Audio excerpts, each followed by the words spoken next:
C'est nouveau, ça m'intéresse. Léa Moscona.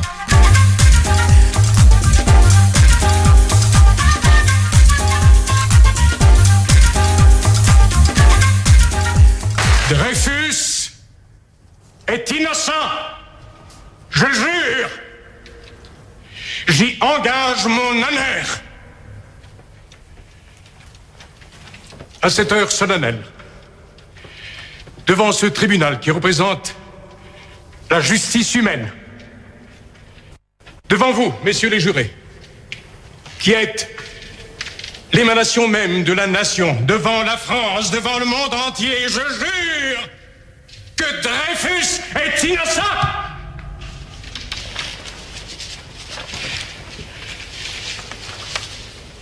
Tout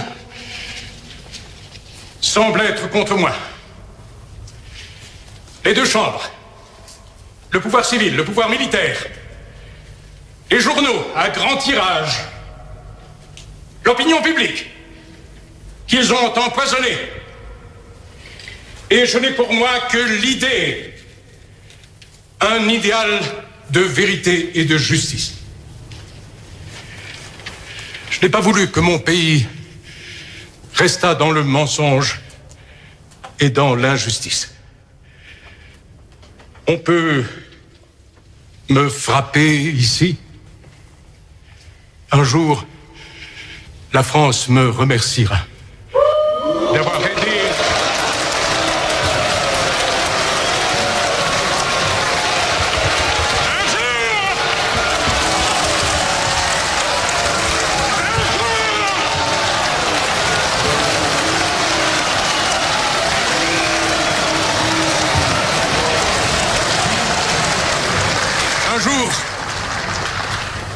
La France me remerciera d'avoir aidé à sauver son honneur.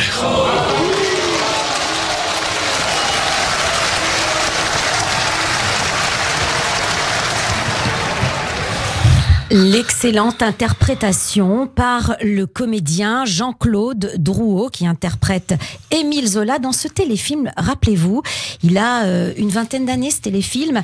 C'était en 1995, un téléfilm en 2 parties réalisé par Yves Boisset.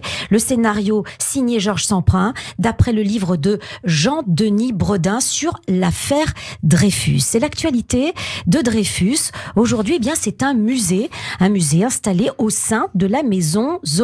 On en parle ce matin dans C'est nouveau, ça m'intéresse, en compagnie de Joël Rochard, qui est le président du club littéraire des Amis d'Émile Zola, trésorier de l'association Maison Zola Musée Dreyfus, également haut fonctionnaire et président du cercle Bernard Lazare. Joël Rochard, bonjour. Bonjour. Merci d'être avec nous ce matin. Alors oui, Dreyfus, l'actualité, on en parle avec le film de Roman Polanski qui vient de sortir. Et puis c'est ce musée, le musée Dreyfus, qui va ouvrir prochainement. Joël Rochard, racontez-nous l'épopée de ce musée, parce que ça fait quand même pas mal d'années qu'on en parle. Alors, il faut commencer par la maison de Zola. Zola a eu une vie de bohème, il a été journaliste, il devient romancier, il trouve le succès avec l'Assommoir, et avec les droits d'auteur de l'Assommoir, il achète une maison à Médan, près de la Seine, en aval de Poissy. C'était pratique pour lui, il habitait le quartier de l'Europe, il prenait le train Saint-Lazare et arrivait à 400 mètres de sa maison. Il y recevra, c'était pas une maison de week-end, c'était plutôt une maison pour prendre ses quartiers d'été. Il y allait de juin à septembre, il y reçoit ses copains, c'est les fameuses soirées de Médan. Et puis, le succès continuant, il trouve que sa maison est petite, il va l'agrandir et la flanquer de 2 tours, et vous saurez comment elles ont été financées. Une tour s'appelle la tour Nana et l'autre la tour Germinal. Il va quitter la maison à l'automne 1902, le 28 septembre. Il meurt dans la nuit qui suit, un accident d'oxyde de carbone, assassinat ou accident, nous ne saurons jamais. Et Alexandrine, sa veuve, qui avait eu un enfant, l'avait abandonné, etc., sachant pas quoi faire de la maison, la donne à l'assistance publique, hôpitaux de Paris. Elle la donne en 1905, en disant il faut faire une pouponnière. Et c'est ce que va faire l'assistance publique pendant des décennies, mais on ne fait plus de pédiatrie de cette façon-là. Une maison de maître transformée en hôpital, ça ne correspondait pas. Et l'assistance publique n'en s'en occupait pas beaucoup. En 1983, la maison de Zola est inscrite à l'inventaire, donc elle est protégée contre un promoteur, on garde le souvenir de Zola. Dans le même temps, tous les ans, il y avait ce qu'on appelle le pèlerinage de Médans. Tous les ans, le premier dimanche d'octobre, les admirateurs de Zola, et donc les membres de la Société littéraire des Amis d'Émile Zola, organisent un pèlerinage où prennent la parole un universitaire qui a particulièrement étudié Zola, et une personnalité, un romancier, un ministre, un président de la République. Oui. Donc il y a toujours cet événement annuel dans le jardin de Zola. Et puis l'assistance publique ne s'occupant plus vraiment de la maison, elle commençait à plus être en très bon état, et le président Mitterrand, qui n'était d'ailleurs plus président, c'était en 95, le signale à Pierre Berger. Pierre Berger, homme d'affaires, mais aussi mécène et homme militant. Et Pierre Berger va voir la maison, dit il faut faire quelque chose, et en 1996, il crée une association pour reprendre la maison de la Zola, la remettre en état, et découvre que Zola, c'est J'accuse, et on peut pas dissocier Zola de Dreyfus, et qu'il n'y a pas de musée Dreyfus en France, et qu'il faut faire un musée, et il pense qu'il faut le faire à côté de la maison de Zola. Et ça, c'est il y a 20 ans, donc, hein, une vingtaine d'années à peu près. C'était entre 96 et 2004. Alors, qu'est-ce qui a fait Et en 2004, l'association change de nom et s'appelle Maison de Zola, Musée Dreyfus. Voilà. Alors, la maison de Zola est rénovée par l'association. C'est une rénovation très complète, coûteuse. Il a fallu démonter les vitraux pour les rénover petit morceau par petit morceau, retrouver des papiers peints de l'époque, etc. Ça a pris beaucoup d'années. Avec les nouvelles règles, il a fallu rajouter un ascenseur. Et la maison de Zola a été inaugurée en 2016 par le président Hollande. Et quand il l'a inauguré, le président Hollande a dit... Je ne vais pas citer exactement son discours. Il a expliqué en quoi Zola, J'accuse, c'était important dans la vie de la République, mais il a aussi dit, mais il faut pas s'arrêter, votre musée Dreyfus, alors, il faut le continuer. Ouais. En 2018, c'est le président Macron qui annonce au dîner du CRIF en février 2018, il y aura bientôt un musée Dreyfus.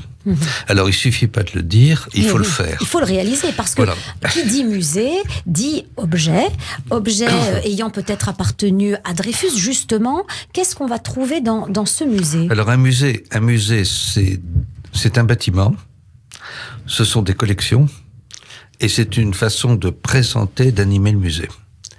Alors le bâtiment, nous avons pensé une époque construire dans le jardin un bâtiment neuf avec un grand architecte, c'était un peu long. Et donc il y a un bâtiment annexe de la maison de Zola, bâtiment qui a servi d'hôpital pendant la guerre de 14 et qui est appelé Lazaret, que nous sommes en train de transformer. Donc il y a un projet technique de bâtiment, couverture, isolation, pose d'un ascenseur à nouveau pour les personnes à mobilité réduite. Et il y a des collections. Il y a une politique depuis 25 ans de l'association Maison de Zola, Musée Dreyfus, mais aussi de l'association du Musée Zola, qui est une autre association, qui ont racheté toutes sortes de documents, obtenu des dons. Donc nous avons des collections. Je ne dirais pas que nous les avons toutes, parce qu'il y a d'autres endroits en France où il y a des collections Dreyfus. Il y a le musée d'art et d'histoire du judaïsme, qui en a pas mal, la Cour de cassation, je ne vais pas citer tout le monde, mais nous en avons déjà une bonne part. Voilà. Donc pour avoir une bonne idée d'Alfred Dreyfus et de ce qu'il a laissé, il faut un petit peu se répartir sur Paris, aller voir plusieurs institutions. Tout ne sera pas concentré dans le musée. Ça c'est pour les chercheurs. Les chercheurs vont retrouver dans les différents endroits. Notre but, c'est le grand public et les jeunes. Alors, le musée, c'est Alfred Dreyfus, la personne, mais c'est aussi l'affaire Dreyfus, un grand événement dans la République. Et donc, il y a plusieurs idées. Il y a l'engagement d'Émile Zola, puisque le musée est à côté de la maison d'Émile Zola. Il y a l'erreur judiciaire, et qui va très loin. C'est un dossier qui est vide de preuves, c'est des faux documents, ce qu'on appelait le faux patriotique. C'est le clivage entre le pouvoir et l'opinion publique. C'est aussi le rôle de la presse.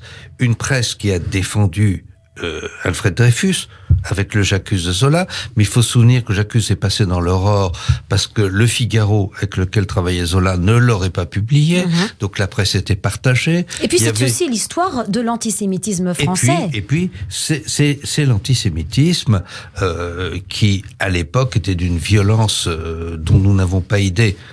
Aujourd'hui, en 2019, dont nous avons une idée quand même entre 1940 et 1944, bien sûr, où l'antisémitisme français, avec l'écus commode de l'Allemagne, a pu se déchaîner assez rapidement. Mais à l'époque, il y avait une parole totalement libérée, une parole antisémite totalement libérée dans la presse, et ce qui a donné... C'est une époque que nous avons du mal à nous représenter.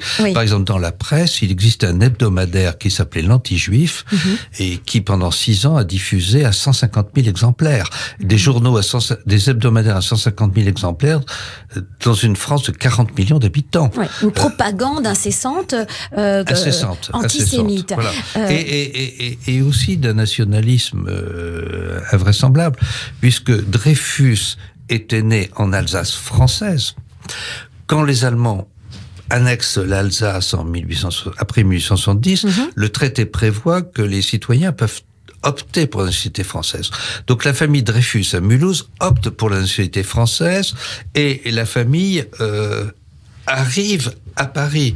Et donc, Dreyfus, à l'époque, avait 13 ans. Donc, il est d'une famille tellement française qu'il ne voulait pas rester sous la règle allemande, et c'était plus patriote que les Français. Et on va leur reprocher de ne pas être français, d'être alsaciens et juifs, alors qu'ils étaient plus français que les Français, puisqu'ils avaient accepté de déménager pour rester français. C'est ça, son tort, c'était d'être alsacien, de parler allemand et d'être juif. Les familles juives d'Alsace étaient terriblement francophones. Oui, mais lui parlait allemand. D'ailleurs... Non, mais il parlait allemand, il parlait dialecte, mais... Dans la famille, entre les bandes de la famille, on parlait français. Et on faisait attention à ce que les enfants parlent bien français. Oui, mais si j'insiste un peu sur la langue allemande, c'est que dans l'affaire Dreyfus, c'est une charge supplémentaire, puisque on l'accuse d'avoir des liens avec l'ambassade d'Allemagne. Donc on se dit, tiens, il y a une facilité de communication, et en plus il est juif, alsacien, donc tout est contre lui finalement. Donc voilà, tout est dirigé vers lui. Joël Rochard, ce musée Dreyfus, vous allez le diriger plutôt vers quoi? Est-ce que vous allez le diriger vers la personne Alfred Dreyfus, plus vers une histoire de l'affaire Dreyfus, ou l'histoire de l'antisémitisme? Alors, plus vers ce coup de tonnerre dans la République. Il faut quand même savoir que la République était récente, elle n'a daté que de 1871, elle était passée à une voix près, les partis royalistes existaient encore, et donc c'est un coup de tonnerre. C'est un coup de tonnerre qui remet en cause différentes institutions. La justice militaire, que Clémenceau avait critiqué en disant que la musique militaire était à la musique, ce que la justice militaire était à la justice. Ça met en cause aussi le fait que on reconnaît une erreur dans la procédure.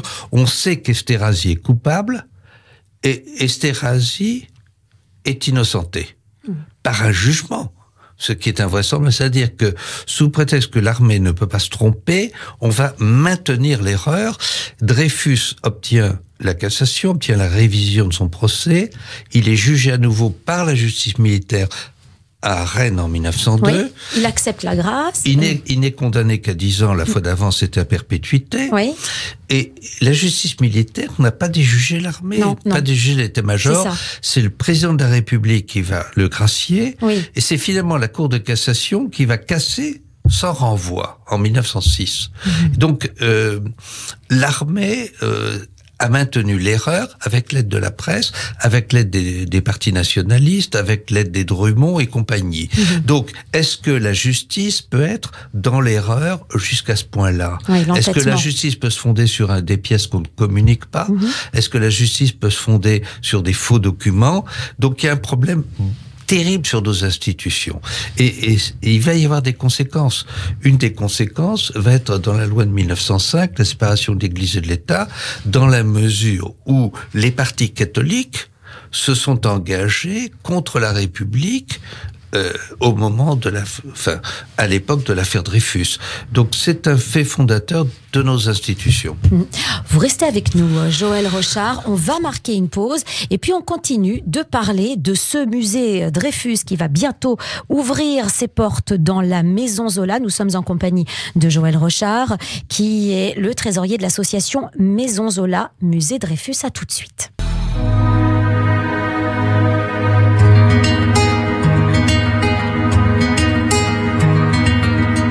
Je suis un peu ton fils, et je retrouve en moi ta foi dans la justice et ta force au combat. Dans ton honneur déchu, malgré ta peine immense, tu n'as jamais perdu ton amour pour la France. Et s'il ne reste qu'un murmure pour te défendre, par-delà tous les murs, il faut l'entendre.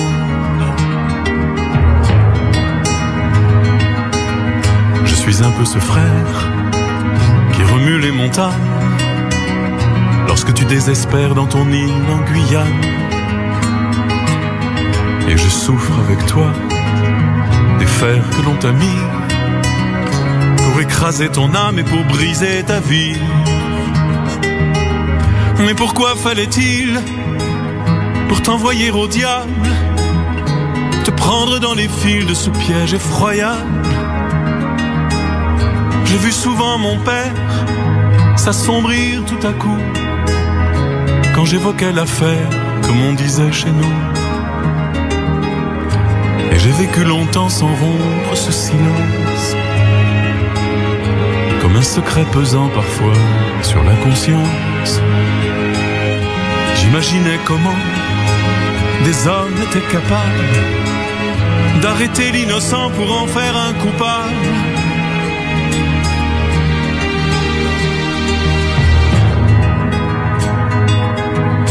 Il était alsacien, français, juif, capitaine, vivait parmi les siens à Paris 17e. Yves Dutheil, la voix d'Yves Dutheil qui interprète cette chanson sur Dreyfus. Yves Dutheil qui fait partie des descendants de l'affaire d'Alfred Dreyfus. Alors l'affaire Dreyfus qui a eu des conséquences en France, l'exacerbation de l'antisémitisme, la prise de conscience aussi des rôles des intellectuels qui se sont prononcés, qui ont joué un véritable rôle dans l'engagement pour la défense d'Alfred Dreyfus. Et puis l'affaire Dreyfus est en quelque sorte aussi à l'origine de la création du sionisme et puis de la création de la Ligue pour la défense des droits de l'homme. Ce matin, nous parlons du musée Dreyfus. Il va ouvrir ses portes dans quelques temps et ce musée Dreyfus sera installé au sein de la Maison Zola. Et pour en parler, nous sommes en compagnie de Joël Rochard, qui est le président du club littéraire, la société littéraire des Amis d'Émile Zola, qui est trésorier également de l'association Maison Zola, Musée Dreyfus. Joël Rochard, vous êtes le trésorier de cette association, évidemment, on l'a bien compris, pour réunir toutes les collections, pour réunir tous ces objets que vous cherchez un peu à travers la France et peut-être le monde aussi, et pour faire ce musée, pour le constituer, et on a besoin d'argent. Où en sont les finances? Alors, je ne vais pas faire la quête ce matin. Le projet du musée Dreyfus est un projet d'un peu moins de 2 millions d'euros. Un peu plus d'1 million pour le bâtiment. Isolation thermique, refaire la toiture, enfin je ne peux pas tout détailler, la réhabilitation en quelque sorte, et un peu moins d'1 million pour la présentation, ce qu'on appelle la muséographie. Voilà. Alors, avec un bon dossier, bien motivé, nous avons tiré un certain nombre de sonnettes. Le musée Dreyfus, c'est un acte contre l'antisémitisme, et donc la Fondation pour le mémoire de la Shoah nous apporte une aide. Le délégué interministériel à la lutte contre l'antisémitisme et le racisme nous apporte une aide. Comme c'est un musée, le ministère de la Culture nous subventionne, moyennant un certain nombre de conditions pour que nous rentrions dans le système des musées français. Nous avons une aide du ministère des Armées, non pas parce que Dreyfus était capitaine, mais le ministère des Armées, secrétariat d'État, c'était les anciens combattants, c'est la mémoire. Au titre de la mémoire, nous recevons aussi une aide. Nous avons aussi une aide de la région Île-de-France, c'est important, et du département des Yvelines. Je cite pas tout le monde, je le reconnais. Pourquoi ces aides de collectivité territoriale est importante? La région Île-de-France, ce sont les lycées, et le département des Yvelines, ce sont les collèges. Voilà. Et bien sûr, la raison, c'est aussi pour attirer ces jeunes et pour faire connaître et pour changer peut-être aussi les choses pour les générations à venir. Alors le musée n'est pas sur le point d'ouvrir. Nous sommes en train de terminer le gros œuvre. Donc le gros œuvre sera terminé à peu près pour la fin de l'année 2019. Il faut ensuite installer la muséographie. Ce sera une muséographie de type moderne avec des photographies, des projections, des ordinateurs qu'on peut consulter. L'époque de l'affaire Dreyfus, c'est une époque où on a déjà quelques enregistrements. Donc on pourra faire entendre la voix de certaines des personnes, pas forcément les reconstitutions comme celles que vous venez de diffuser. Et tout cela sera installé dans le cours de l'année 2020, et nous espérons l'inaugurer à partir de l'automne 2020, et le principe est prévu d'une inauguration par le président de la République, qui au cours de son allocution expliquera à quel point l'affaire Dreyfus et le J'accuse de Zola sont importants pour la République. Donc, je dirais que c'est à partir de janvier 2021 que vos auditeurs pourront venir à Médan. Bien, 2021. Bon, ce sera un peu après, 125 ans après la dégradation. Hein, donc, on a un compte presque rond, on va dire. Alors, Dreyfus est défendu par Émile Zola, mais avant Émile Zola, deux hommes vont avoir de l'importance dans sa défense. Il y a évidemment son frère, Mathieu Dreyfus, et qui fait appel à un ami, et cet ami, c'est un journaliste. Ce journaliste, Bernard Lazare. Vous êtes président du cercle Bernard Lazare, donc nous avons Dreyfus, nous avons Zola et Lazare, même combat, tous les trois. Oui. Alors, Bernard Lazare est un personnage extraordinaire. Il est né à Nîmes et il est mort très jeune. Il est mort à 38 ans. Il était journaliste, un peu anarchiste, très militant. En 1894, il publie un livre, L'antisémitisme. Vous voyez, Drummond, c'était d'un côté, lui répondait d'un autre. Et c'est le moment où éclate l'affaire Dreyfus. Et Mathieu, le frère admirable, vient voir Bernard Lazare et lui dit, écoutez, vous êtes journaliste, vous êtes militant, est-ce que vous pouvez faire quelque chose? Et Bernard Lazare va être le premier journaliste à brandir l'étendard de la défense du capitaine Dreyfus. Oui. Et il va aller assez loin, et il va aussi s'occuper d'autres thèmes d'antisémitisme. Il va aller en Roumanie, il reviendra, il publiera un article sur la façon dont les juifs roumains sont malheureux et sont opprimés. Il va soutenir les Arméniens persécutés par les Turcs. Ceci avant les massacres. Oui, c'est ça. Donc, dès 1900, il dit voilà comment les Turcs traitent les Arméniens. Et il va en Russie, et il allait publier un livre sur le malheur des Juifs dans la zone de résidence de l'Empire russe, mais malheureusement il meurt. Il va mourir en 1903, c'est-à-dire qu'il meurt après le procès en révision de Rennes, oui. Mais il ne verra pas la cassation cassée, il verra pas donc Dreyfus réhabilité et proclamé innocent. Donc il a fait un combat extraordinaire sans en voir la fin. Et finalement, comme Zola. Donc finalement, Zola et Bernard Lazare ont un devenir assez proche. Ce sont d'abord des révoltés, ce sont des épris de justice. Est-ce que Bernard Lazare a influencé Zola pour le fameux J'accuse? Non, pas du tout. En fait, Zola avait fait, avant le J'accuse, J'accuse c'est janvier 1898, en fin 1897, il a fait 2 articles dans le Figaro à propos des Juifs et de l'antisémitisme. Donc Zola était sensible à l'injustice. Auparavant. Voilà. Merci Joël Rochard de nous avoir parlé de ce musée Dreyfus qui va bientôt ouvrir ses portes. Vous viendrez nous en parler au moment de l'ouverture. Je rappelle que vous êtes le président de la Société littéraire des Amis d'Émile Zola, trésorier de l'association Maison Zola, musée Dreyfus et président du Cercle Bernard Lazare.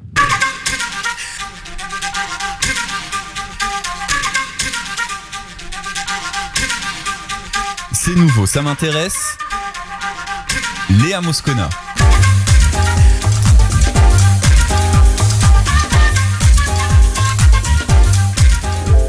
judaicfm.fr, la